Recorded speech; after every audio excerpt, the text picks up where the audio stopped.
Talal Abu-Ghazaleh, Honorary President of ICP. Good morning. I don't have a written speech, so I want to address you from heart to heart. Mr. Cengiz Orjan Vizil, I wish to congratulate you on and your ICP family on this 10th anniversary of ICP. You excel over yourself every year, and I'm honored to be the honorary chair for the 10th year. And perhaps it's time to hand over to a new, more dynamic chairman. But I will continue to be committed to this important endeavor. I'm humbled to stand in front of such an august audience of delegates, presidents, leaders, and friends. Your Excellency Faisal Al-Faiz, the President of the Jordan Senate, I wish to salute you on this occasion. And I also want to recognize my great friend, President of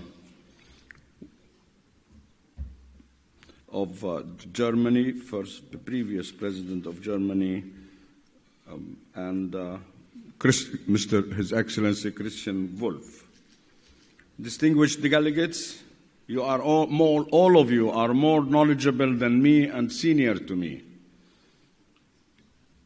So please consider me as a student presenting his thesis to you, hoping that I will pass the test.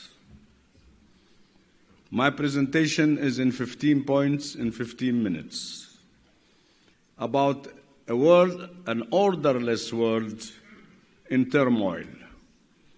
We live in a world without any order and in turmoil in at least 10 major crises.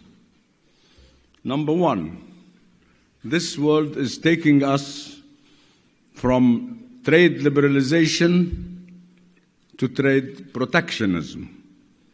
So it is inevitable that we will end up with trade wars.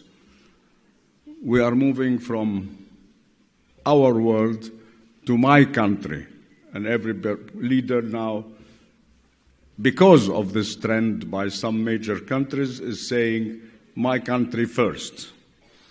Number two, we live in a bankrupt world. Technically, the world is bankrupt. The GDP of the world is 83 trillion. The total debt of the world is 3 times the GDP. Any economist will tell you that if your debt is 3 times your national product, you are bankrupt. That's a good recipe for a war.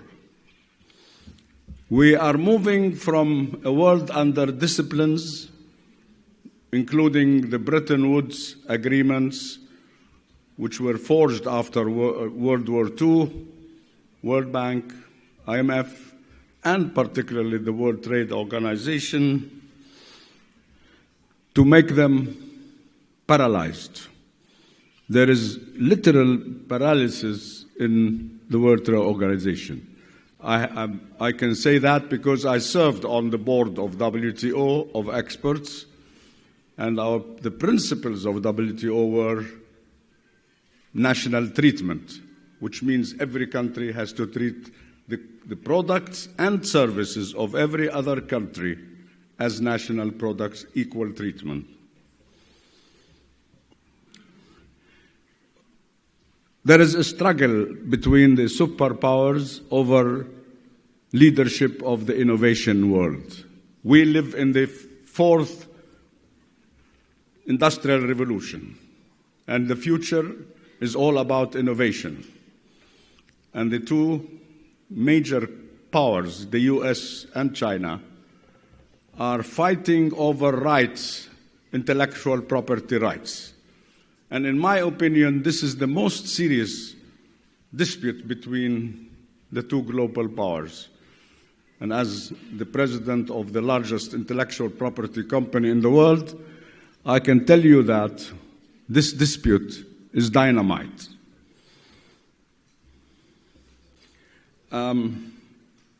Internet fragmentation. The US, to whom we are all grateful for inventing the internet, refuses to establish any system of governance on the internet. And that causes an indefinite number of problems for the world. But one major volatile issue is the multilingualization of the internet. And China today, who is the user of 25% of the internet, American internet, has developed its own internet. And we can imagine what fragmentation would happen if we have two internets to become international. And this is an expected problem, and I spoke and wrote about it to the leadership of the US Senate, that I am scared about the fragmentation of the internet. The fact that there is no governance on the internet creates all sorts of problems, including the disability to control terrorism, the unfairness in treatment of individuals and governments, because this media has no control over whatever anybody or any state or any institution wants to say. The Americans say that this in a space which is outside this world. It's a virtual world where there are no boundaries and no rulers. And I chaired and established the first Internet Governance Forum when I was the chairman of the UN Alliance for ICT for Development, and I called for governance in the internet. Not government, not ownership, just to have some rules to govern the internet. And until now, this forum meets every year, the Internet Governance Forum, but only to discuss issues without any teeth. So ethical standards on the internet are a great danger to the world. The dollar, which was made king in the meetings in Bretton Woods, with Britain giving up the sterling and making the dollar the only reserve and the only currency for evaluation. There are talks now by very important politicians all over the world calling for a new global currency. And that can create the worst havoc and the worst disaster in the financial and economic markets. The fight over oil as a strategic commodity. Actually, this is how it is defined in the US policy, that it is not a commodity, it's not a product, it is a strategic asset. And the fight over it is because of its power more than for its value. Populist movements are not to be disregarded. One country after the other is facing revolutions against democracy. You elect people democratically, and soon you say, we want the fall of this regime, which we have elected. And that is also under the impact of the internet.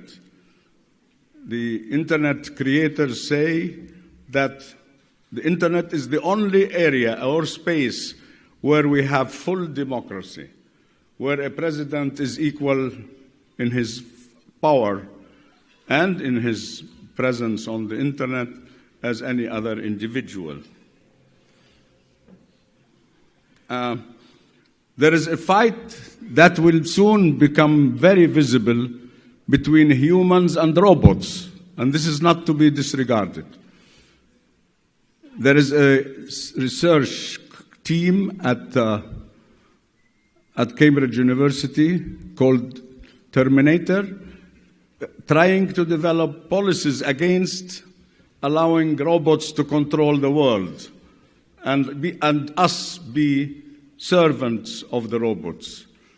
That is a real threat. It's not a joke.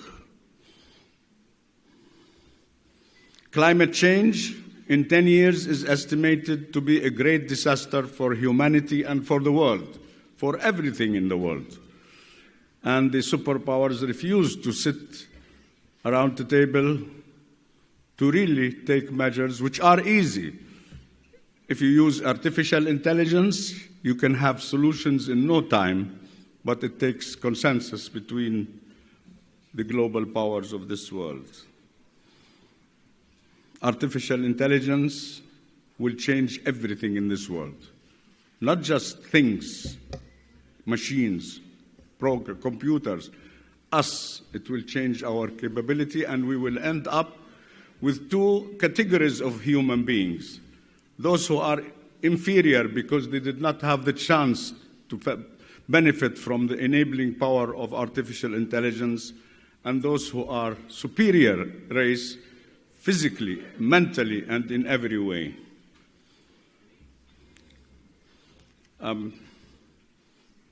So, one center in the US wrote a research paper on the death of democracy. There is talk about whether democracy can work as it is now. So, from democracy to what? Unless we are able as a world community to find solutions, we will run into a world of disasters. So I would like to say that 2020 is a year of a number of crises, not just one. And I claim that these crises will culminate in an economic crisis unheard of before, a state of stagflation, inflation and stagnation at the same time. And as many centers, research centers claim, we will be moving into real military war. And the war is expected to be between the two superpowers, the US and China, Russia. That will end up, the objective of the war is to be able to force the two powers to sit at the table and negotiate a new world order in which the US and China will be the co-leaders of the world, and we will move from a mono-rule world to a dual-rule world. Now,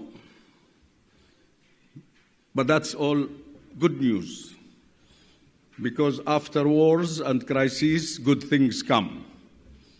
And we must realize that in every crisis, there is an opportunity. It depends on us how we can make that opportunity. And also we should remember, as de Gaulle used always to remind us, that history and geography determine the future.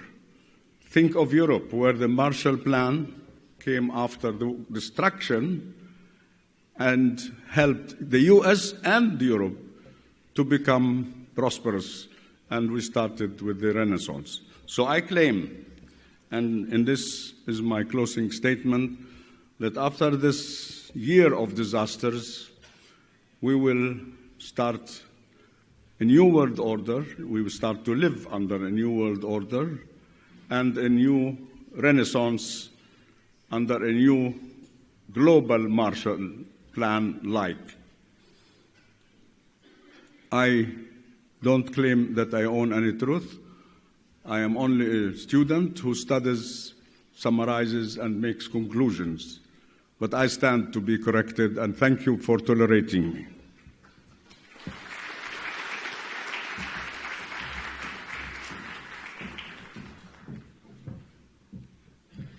Thank you, Mr.